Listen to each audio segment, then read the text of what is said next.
So the teams that won the World Cup and Euros in last 12 years are Italy, Portugal, Spain, Argentina, France and Germany. Now all of these teams have two things in common. The first is, of course, they had good players and played good football. And secondly, their managers were very well experienced at the highest level and knew how to suffer and how to grind the result. Now Argentina's Scaloni was the one with the least experience and had two brilliant tournaments, but he had an alien playing for them. So anyways, the point is, to win any major tournament with your national team or to even reach the final is not easy.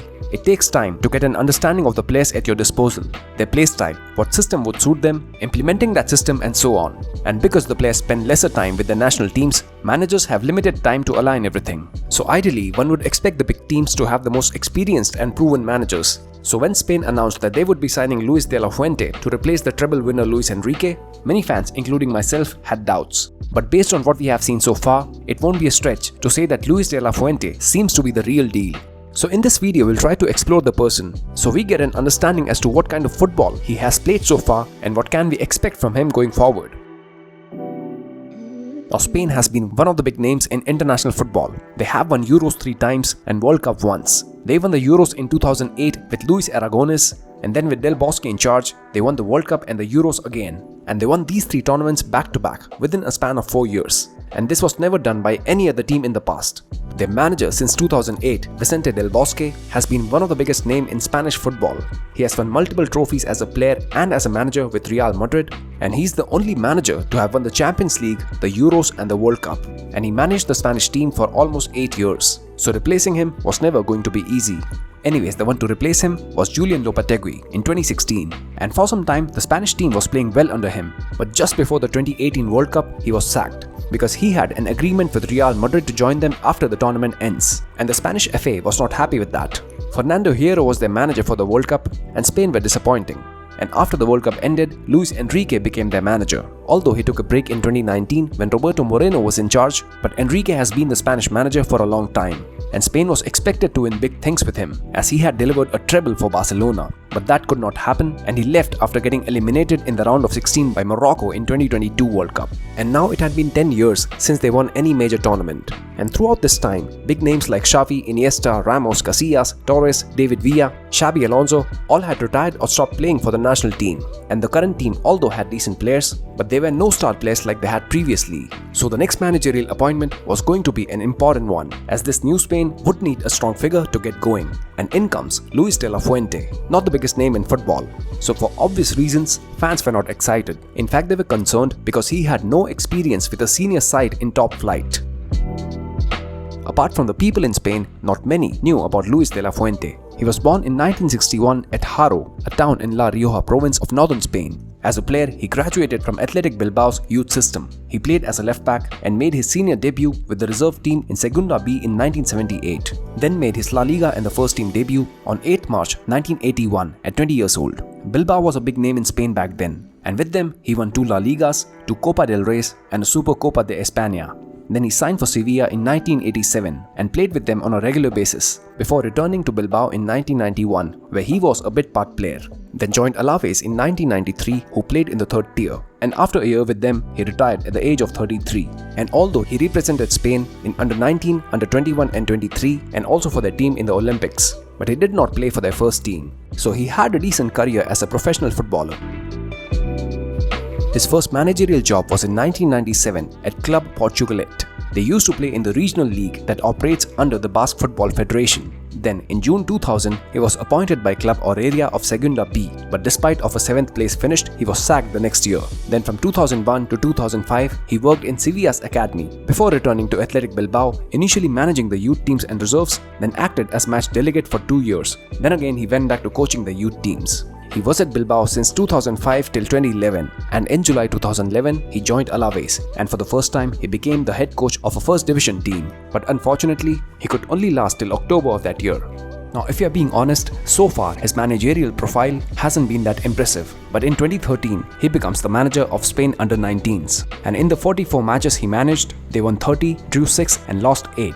He also used 145 players, so what he did with them was helping the youth development. and he proved his coaching prowess in 2015 when he took his team to the Under-19 European Championships and won the whole thing. That was quite impressive. He was the manager of the Under-19 team till 2018, then for some time he was called to manage the Under-18s. But in July 2018, when the manager of the Under-21s, Albert Collades, resigned, Spanish FA decided to choose De La Fuente for that job. Now, for obvious reasons, this was a more difficult role because the players he will have to manage would be senior players playing for their clubs, and the level of competition would increase as well. And within a year, he had to compete in the 2019 Under-21 European Championships, which was happening in Italy, and he would again prove his worth, winning the whole competition, beating Germany in the final. He would go on to manage the Under-21s till 2021. But in between, he would also take charge of the Spanish Olympic team that played in the 2020 Olympics in Tokyo, Japan. And although he could not win the whole competition this time, but they were not far off, as they reached the final but lost to Brazil by 2-1. Not the worst outcome. Now all of this gave De La Fuente a great understanding of the young players that Spain produced, as he had managed most of them at some level and knew their strengths and weaknesses, which obviously was going to be an added benefit. So when Luis Enrique left the job of Spain's head coach after the 2022 World Cup, De La Fuente became the Spanish FA's first choice to take over the role. Now before we discuss what he did with the Spanish national team, we'll briefly talk about his footballing philosophy.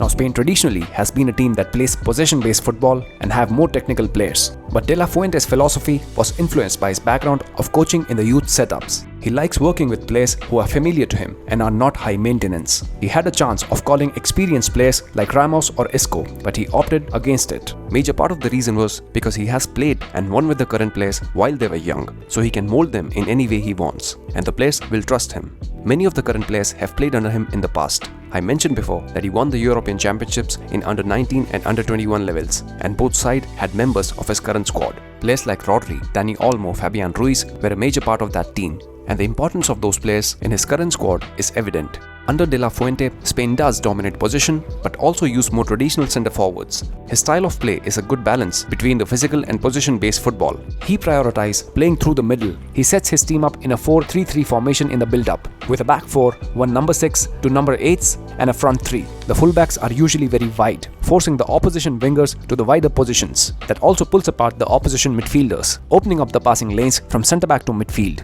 The wingers also join the central players during the build-up, allowing the fullbacks to push up more, and that creates 1-2-3-5 formation when they are in the attack, and this gives them 8 players in the central areas and 1 on each wing, creating a numerical advantage in the midfield areas. And this creates a scenario wherein they have more players to press when they lose the ball and shorten the distance between the players to move the ball quickly. He likes keeping a high backline and linking with the striker. We can see how Morata drops deep quite often to link up with the number 8 in the pocket or play a one-touch pass out to the wingers who are making runs in behind, because of which there is an overload of players in the opposition box, making Spain a lethal force in the attack. And apart from that, he has committed to a 4-man defense, but with defending being the priority, which suits his players like Nacho, Carvajal and Lamine. The structure of the midfield has changed significantly, with Rodri anchoring. That means quick recovery and moving the ball ahead, rather than recycling the ball to the midfield like how they did with Xavi and Iniesta. So all in all, the players he prefers and the system he plays, Spain's gonna have a good team for a long time, with a clear identity. They can attack, they can defend, they can keep the ball when needed. I think the only downside of their game would be the striker position, and maybe if they had someone better than Morata, they would have been scoring more goals. Anyways, let's discuss how he has done with Spain's senior squad till date. He became the manager of the senior team in December 2022, and the first match that Spain played under him was on March 2023 against Norway. It was a European qualifier match which Spain won by 3 goals, but he lost his second match against Scotland by 2 goals, and maybe it was because the team was settling in with the new system, because after that they went on a winning streak. They won all 6 matches in the Euro qualifiers, then they beat Italy 2-1 in the Nations League semi-final and won the final as well, beating Croatia on penalties. This was the first time that Spain won the Nations League, and also it was De La Fuente's first trophy with Spain's senior team. Then he did some heavy rotations against Colombia in the international friendlies and lost that match by 1 goal. And their second friendly against Brazil, they played a 3-3 draw, and since then it has been a winning streak again, which continued in the Euros as well.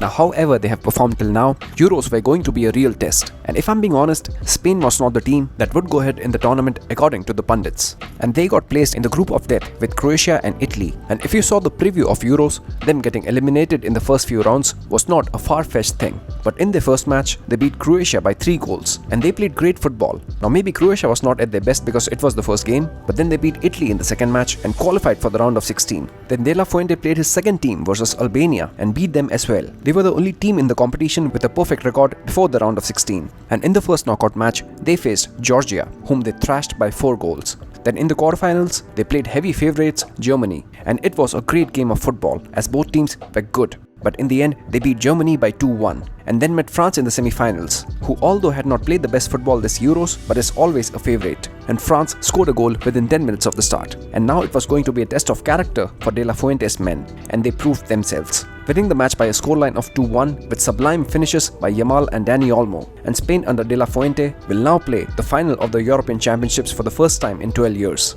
And I'm recording this before the final, and the way England have played so far, I don't see them beating Spain.